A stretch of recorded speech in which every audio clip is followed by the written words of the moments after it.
So I realized that there was no one single story that stood out as the headline. And then I thought, well, you know what? Let's expand it. Let me go through all of these different stories, and you'll have more context than you've ever had before from one video. So let's go through this and look at this. We'll start with what's going on in Europe, and then we'll look at what's going on in Ukraine, and then we'll look at the crazy things that are happening to Russia. Please, you want to stay to the end. I promise you it'll be worth it. Okay, Kyiv Post is talking about Germany is expected to deliver 2 promised Patriot air defense systems to Ukraine in the coming days. Okay, they've been talking and talking about it, but this seems like it's an imminent thing. Second story, Bulgaria is on the brink of political crisis over Trump's sanctions on Lukoil. So the backstory here is they sanctioned Lukoil and Rosneft. And what happened is that Lukoil has its tentacles all over Europe, including in Bulgaria.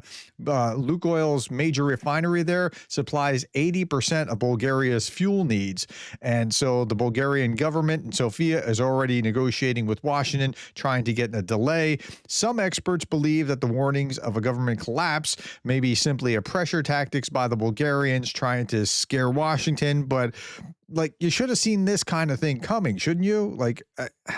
Okay, the story number 3, starting November 21st, Lithuania will halt transit of Russian oil products to Kaliningrad through Lithuanian railways. So Kaliningrad will be kind of cut off if the Lithuanians and the Poles do it, at least from land. I mean, they can get to it from the sea, but yeah. Nearly all of the 194,000 tons shipped this year came from Lukoil, right? Major choke on Russia's energy logistics. Number 4, Berlin Brandenburg Airport suspended all flights for nearly 2 hours yesterday evening after unidentified drones were spotted in the area. Of course, you know that this thing with drones has happened again and again and again in Denmark and Norway and Poland and Spain and I think other countries. So that happened. Now, we don't know that that's the Russians. We just speculate that that's the Russians, but it seems like the Russians tend to be behind these things. Now, this one is clearly the Russians. Number 5, Poland intercepted Russian reconnaissance aircraft over the Baltic Sea 3 times this week, on the 29th, on the 30th, on the 31st. Each IL-20 flew without transponders or flight plans, testing NATO's response procedures in a systematic pattern. So they're testing NATO. I mean, make no doubt about it. Number 6, for the first time, European Commission is talking about coordinating role in military logistics. The EU was never supposed to be doing that. It was supposed to be all about business. In an area that was previously the exclusive competence of national governments, Poland, Germany, Romania, the Netherlands, and the Baltic states will become key transit nodes so that they can get things wherever they need to be, like in a hurry for wartime kind of purposes.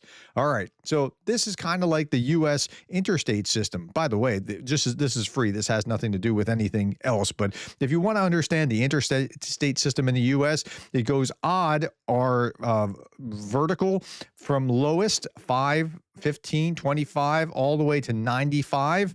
And then if you look down, like, so odds going or evens going across the country from 10 lowest up to 90, right? That's how it works. It's a very clever system.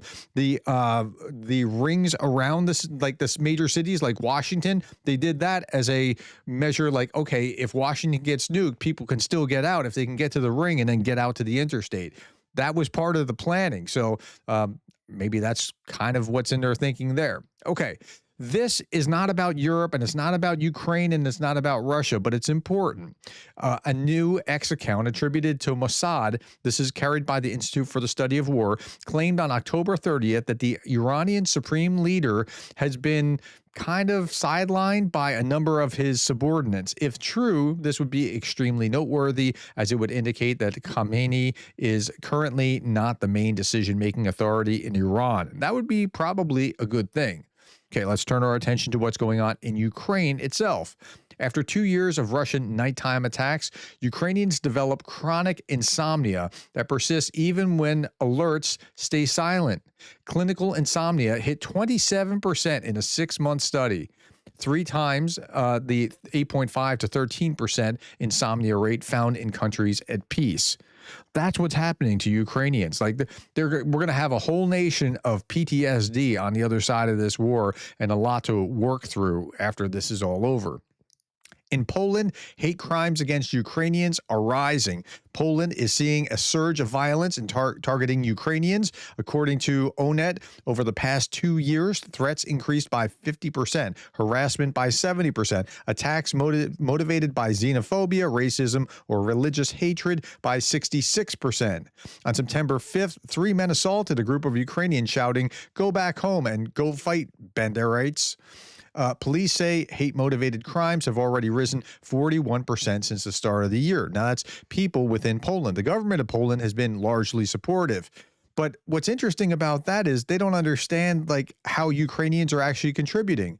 Due to Ukrainian-owned businesses in Poland, Ukrainian refugees are now generating 2.4% of Poland's entire GDP. They've been helpful. And then I showed this some time ago. This was back in August. Ukrainians have replenished the Polish budget by almost 28 billion in 3 years. Officially, Ukrainians have paid taxes in Poland worth 12.8 billion, while Polish government spending on refugee aid amounted to 4.1 billion. So, people are upset that the Poles are spending on these Ukrainian refugees 4 billion, yeah, but they're replenishing 12. So, how about that? Okay. I haven't seen my mom in 3 years. These are students from the Novopetroviska Special School in Mykolaiv region. At the beginning of the full-scale war, Russians deported them to their territory. Later, the young Ukrainians ended up in Georgia and spent all this time waiting for the moment when they could see their parents or guardians and return home. And now that day has finally come. That is great to see. All right. Now, while that's great to see, what Russia's doing, not so great. Russia's doing more of the same saber rattling as done before. Here's the here's the Orishnik. No, here's the Vestnik. Here's the Poseidon. Here is, a new batch of Su-35S fighters. Well, it's a dog and pony show. They're trotting these out in order to show just how tough they are. Here on state TV, Solyov and his friends are saying this. Russian propagandists threaten striking American territory with a squadron of 18 Poseidon torpedoes to completely destroy the very notion of the U.S. as a maritime civilization. Well, okay, you're going to completely destroy the world, too, because the U.S. is going to answer back for that and turn your country into glass. So that's probably a bad idea. On RT, that's Russia Today, bankrupt America should not spend a penny to Israel or to Ukraine to get our children blown up. Lindsey Graham's rival for the Senate. So if you don't like Lindsey Graham, well, at least Lindsey Graham sometimes talks sense, and he's largely supportive. This is his rival, who's also a Republican, who won't get any traction. Lindsey Graham has been there for a long, long time. I've never heard of the guy. I had to look him up, but that's what was on RT just today. Okay, Russia fired the most missiles at Ukraine in October since early 2023. This last month, Russia launched 270 missiles at Ukraine in October. That's the highest monthly number since the start of 2023, according to AFP. The spike is brutal, a 46% jump compared to September, and you could feel it. Leaflets are dropped by the Russian military onto stranded Ukrainian troops in Kupiansk.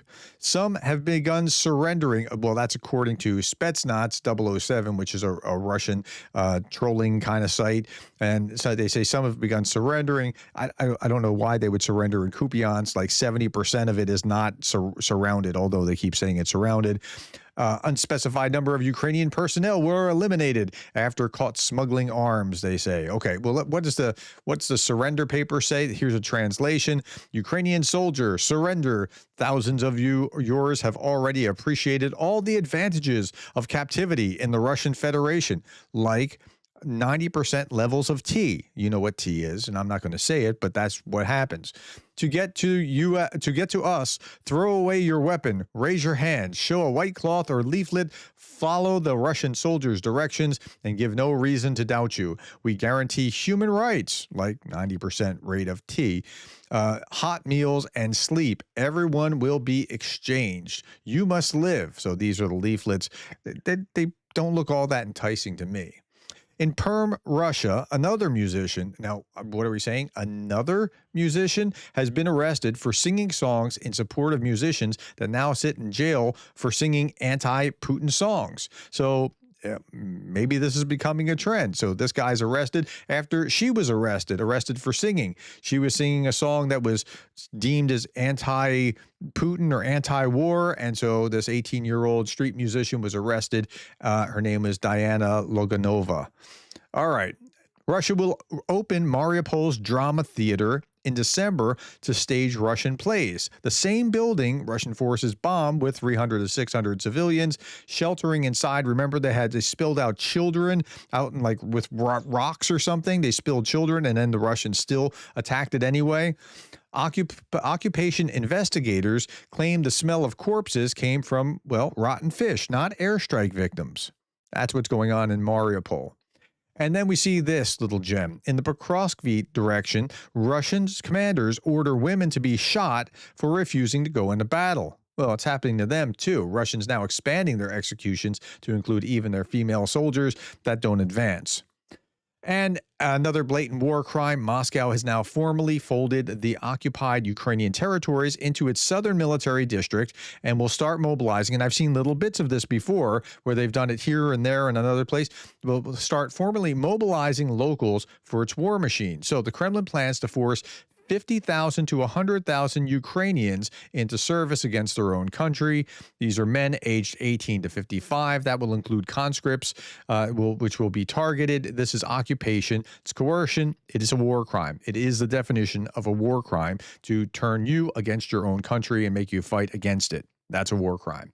Okay, well, I said you'd want to see two things I'm going to show you after my shout out to Jeff Rayner, an undergraduate YouTube member. Thank you, Jeff, for your support. This is J.D. Vance. Yesterday was Halloween. This meme on the right has been going around on social media, and so J.D. Vance actually dressed up with that kind of weird wig. And all right, I don't like most of his MAGA policies, but hey, I appreciate that he can laugh at himself or make fun of himself. And then finally this was President Putin, and he's dipping a pen for some reason I don't understand into the pen holder as if it's an inkwell. I don't understand it, but I've seen it. Look at that. And I've seen it being played off by Russian propaganda channels as no, he was going to put it back and then he rethought it. Nope. It looks like he's dipping. I mean, tell me what you think about that. At any rate, my friends, that's it. That's 21 stories to provide you massive context in just less than 13 minutes. Thank you for the time, the likes, the shares, and the subscribes, and for being the kind of person who cares about Ukraine.